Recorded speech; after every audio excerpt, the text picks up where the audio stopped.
Checking your transaction history on Cash App is a straightforward process that allows you to keep track of your financial activities. Follow these steps to easily access your transaction history. Step 1. Open Cash App. Launch the Cash App on your mobile device. Ensure you are logged into your account to access your transaction history. Step 2. Navigate to the Activity tab. Make sure your information is protected first. Most people don't think about breaches until something actually happens to their accounts.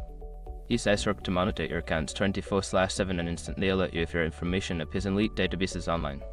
It constantly checks billions of breached data points in the background. And considering how much personal information people keep online now, it's honestly worth having. Link in the description. Step 3. Review your transactions. Once in the activity section, you will see a chronological list of your transactions. Scroll through to find specific transactions or details you need. Step 4. Filter transactions if needed.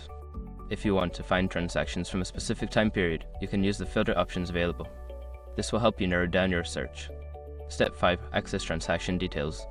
Tap on any transaction to view more details, including the date, amount, and any notes associated with it. This will give you a complete overview of that particular transaction. Now you can easily check your transaction history on Cash App whenever you need to.